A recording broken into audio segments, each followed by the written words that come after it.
paints in it. So it's the end of the year. 2014 is almost over, and that feels kind of sad because I just remembered I love Kiki K, which is a stationery journal sort of company in Australia. They make some really amazing stationery and homeware now, and I stuck this card up on my lights at the start of the year. Now I have to take it down because 2015 is literally around the corner now. It's just to have a moment to think about the fact that the year is almost over. I'm doing a favorites video, pure favorites, and it's the favorites for 2014. And what I've actually done is I've gone through my blog post reviews for all of 2014, and I've picked out the top 10 products that I've enjoyed the most. Because if I was to just do my general top 10 products, they'll probably be quite similar to what I showed you last year. Because, you know, I generally like to keep a core set of favorites, and a few things change here and there, but for the most part, like Lancome Hypnose, that's still my favorite mascara. This Laura Mercier ponytail brush, still one of my favorite brushes, and those two were featured last year. There's really no point featuring that again. So I felt like this made a lot more sense, and now I feel like I can do this every year because it will make more sense. First products up are these Clinique Chubby Sticks. They're probably one of my favorite lip products because they're so, I wouldn't say moisturizing, but they're very hydrating. They give great color, and they don't chip my lips or crack or bleed or anything like that. They're just really great, I would say, like hard-working lip colors. I don't know, can lip colors be hard-working? They're just great for everyday, just very hassle-free. I don't have to think about them. I love that I can apply them, go, don't have to think about it, and very easy to reapply throughout the day. My favorite has to be this Super Strawberry shade, which, as you can see, if I roll it right down, you can see like there's nothing at the tip anymore. I have to roll it back up. So yeah, it is the most used one that I have. So I definitely love those, and I highly recommend them if you have, say, sensitive or dry lips. These are great to use throughout the day. This is an eyeshadow quad. This is the Bare Minerals Ready Eyeshadow for the Truth. I reviewed this earlier in the year, and it's basically a neutral palette. I know it looks like I probably haven't used a lot of it, and it's just because I have so many palettes to go through. Like, I could show you all the palettes in front of me right now that I use on a daily basis that I'm trying to get through, so it's just kind of it's the life of a beauty blogger. You just have so much product that you can't always use everything you have, but I do highly recommend this. I just love how wearable these shades are. They're all shimmery, but not ultra shimmery shades. The pigmentation is amazing, long lasting. I never pegged Bare Minerals as a brand that I would use for eyeshadow because it always seemed to be more about skin, base products, that sort of thing. But when I went to America, I went and decided to pick this up because I heard such rave reviews on this, and I actually prefer their eyeshadows over their foundation products. So if the foundation products aren't really doing it for you for Bare Minerals, because for me the shade just never really matched, and I just wasn't really a big fan of the loose powders, check out their eyeshadows. They're actually really good, and the packaging is very rubbery. Think NARS. It's a little bit like NARS. I have another eyeshadow palette. It didn't surprise me that I would have a few eyeshadow palettes because if you check out my blog, I seem to review a lot of eyeshadow palettes. I only have 2 pairs of eyes, but for some reason I feel like I need a lot of eyeshadows, and they all have to be neutral. Like this one from Charlotte Tilbury. It's the Dolce Vita from their luxury palette. One of my favorite luxury eyeshadow palettes ever. I would say it's very comparable to Tom Ford if you're a big Tom Ford fan, because it's like soft, finely milled, silky, pigmented, blendable, all those things that make eyeshadow amazing eyeshadow. This is it. And what I loved about this particular shade is that you've got 3 shimmery-ish shades here, and then you've got one like almost glitter shade, which is great for just putting right in the center of your lips, on the center of your lids. And I love how compact it is. It's not very big at all. But they are very expensive, so it is definitely, when it says luxury palette, it means it. It is a luxury palette. It is expensive, but if you love high-end eyeshadows, then you need to try this. This should come as no surprise. I feel like this is on everybody's list to some degree. It is the Hourglass Ambient Lightning Palette. I feel like this is really great for light skin, and I don't know if it works well for dark tone skins. I should have asked Sephi. I just saw her today for lunch. I could have just asked her. It's got some darker shades and some lighter shades, so I actually like to use this for subtle contouring when I go out at night, or when I'm going out in general. I wouldn't use this for work. I just generally don't contour for work because it's work. But when I'm trying to look a bit dolled up but not over the top glam, so I wouldn't be using like bronzers or anything, I would use all the powders in here because it helps add a nice subtle dimension to your face. So it is great for that. There's a lot of luxury products in here. I'm sorry if none of these seem affordable. I just realized as I was pulling them out, these aren't overly affordable. Yeah, I guess on my blog I tend to review the products that I really love, which tend to be luxury products, and then on my videos when I do like actual makeup tutorials, I really make an effort to try and use affordable brands because I know that if you want to replicate that, I don't want you to feel pigeonholed into using luxury products. So trying to cater for as many people as I can, and I'm really sorry if all of this is way too expensive. So the next product I have is actually from Gucci. It's the Gucci Sheer Blush Powder in Soft Peach. If you actually have read my blog a couple weeks ago, I did a blog post on my top favorite blushes. I think there were 5 different blushes. And those are the blushes I've been using consistently daily throughout the year. I thought I was being very diverse with the sort of blushes I use. Turns out that was not the case. That was not the case.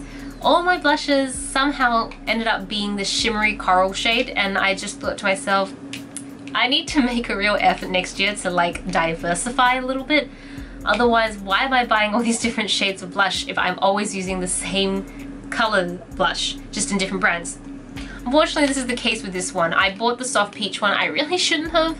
And I love this because it is that shimmery coral shade. I digress though, in terms of this product alone, if you like, I can't speak for all Gucci blushes because I haven't tried them all, but for this one particularly, it's extremely pigmented, like really, really pigmented. So just dabbing your brush and then dusting it and then really blending it out. It does blend out really well, but yeah, just a dab and then blend it out. That's all you need. It's really pigmented. So if you're a fan of those sort of blushes, then I highly recommend this. I will say that those blushes, at least that one, very good quality. Sunscreen. This is the Biore UV Aqua Rich Watery Base SPF 50+. If you watch my empties videos, then you've seen a bottle or 2 of these by now because I go through these like crazy. This is my all-time favorite face sunscreen. Face sunscreen, that seems wrong. Facial sunscreen, that's right, that sounds correct. The thing I really love about this sunscreen is that it works really great as a base for makeup as well. So I can easily dust on foundation liquid or cream foundations or powder foundations,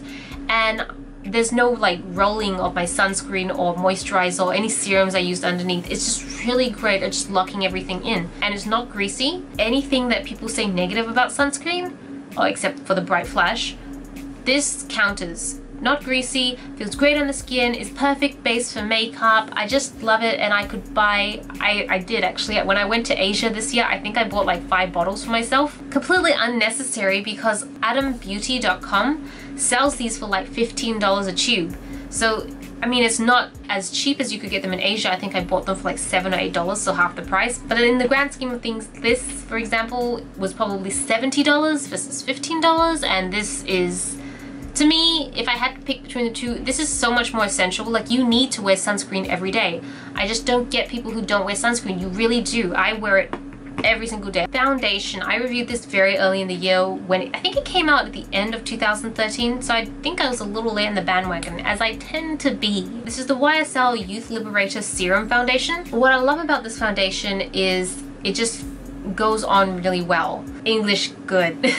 I just love that it has a medium consistency, so it's not too thick but it's not too thin, so I feel like very little effort in buffing it into my face. It applies well, good coverage. I don't really like foundations that don't give me a lot of coverage, but I also don't like, say, the Estee Lauder Double Wear, too much coverage, too thick for me. This is perfect. It's got a good middle ground. It kind of reminds me of like the NARS Sheer Glow foundations, just good middle ground foundations. So I do highly recommend this. And also the added benefit, which it claims to have, I don't know if it's true, is that it has like anti-aging properties in it if you use it regularly. As I do not use this regularly, I cannot say if it does have those sort of benefits, but hey, if it says it does and it actually does, then why not? The next is Lancome Grandiose Mascara. Firstly, the bottle.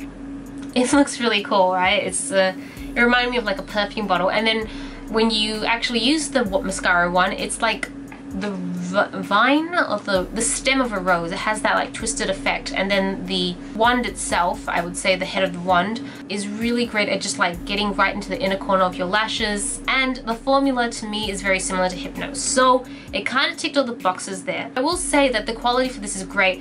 thick, voluminous lashes, long-lasting, no smudging, really great, and the design is amazing to boot. This next product is talked about by so many beauty bloggers and beauty YouTubers that I felt bad for mentioning it because I feel like I am just a broken record, but I did review it this year. It is something I use almost every day, and so I have to mention it. It's the Law. It's the Anastasia Brow Wiz. I mean, if you're really into coloring your brows, then you need to at least try this once in your life. I know they're not the most cost-effective brow pencils. The pencil is so thin, so it's like creating your own fake hair, I suppose. It gives you really, really precise lines, the colors match. I mean, Anastasia Beverly Hills is just so great at creating brow products. I've just not been able to find anything locally that just does the same thing, that just gives me the sort of brow definition I'm looking for. And I find, especially for me, I don't know if this is the case for other people, but I find it the case for me because my brows are darker. They look black for the most part, but they're actually more of a gray tone black. They're not brown, and that's the problem. When you go for brow pencils that are meant for dark hair, they're usually dark brown. And it just doesn't suit my face at all. It just doesn't match the color. It looks really weird, and I've tried it before.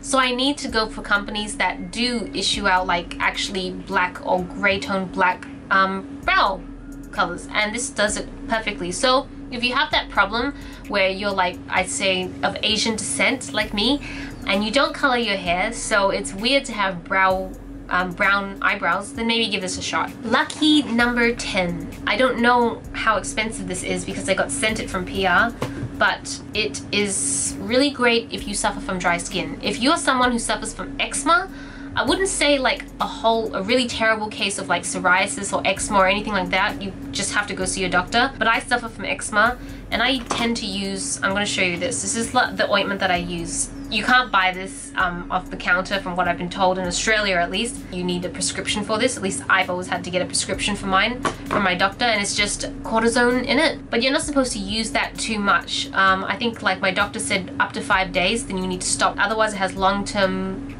bad effects to your skin, like it damages it over the long term, which is not great when you are like me. Maybe you don't eat so great, maybe you're stressed constantly, maybe you know, slightly sleep deprived, or just not always in the most tip-top shape, or your skin tends to react because you're not always in the best of mental states, and you can't use that. That sucks. So I've been using this one. It's called Urage CUZN Plus Cream Anti-Irritation. You can get this over the counter. It doesn't contain any cortisone in it. I think Priceline has these. I mean, it's a French company, so you can definitely get it in Europe, and I assume maybe America. I'm not 100% sure, but definitely in Australia at Priceline. And this just does, it's not as good as cortisone cream, but let me tell you, it is actually pretty close. And I love that you can use this as much as you want. Like, you could just slather it all over your face if you wanted to. I don't recommend that because it would get pretty pricey over a long time because this bottle's not that big. But I tend to use this for places that are breaking out in like dry patches and where I am getting eczema. This works really well. I would say you'd have to keep consistently using it for about a week, and then it brings your skin back down. It eliminates the irritation. It's just really great at controlling eczema when you need to stop using the cortisone cream for a while, when you need to take a break from that. So it's a good substitute, I would say. Like, when you can't use this, use this. Those are the top 10 products that I managed to review on the blog for 2014. Hope you guys have enjoyed this video. I hope that you guys have a very happy new year, and with loved ones when you welcome in 2015. And until then, I will catch you guys in 2015. Bye!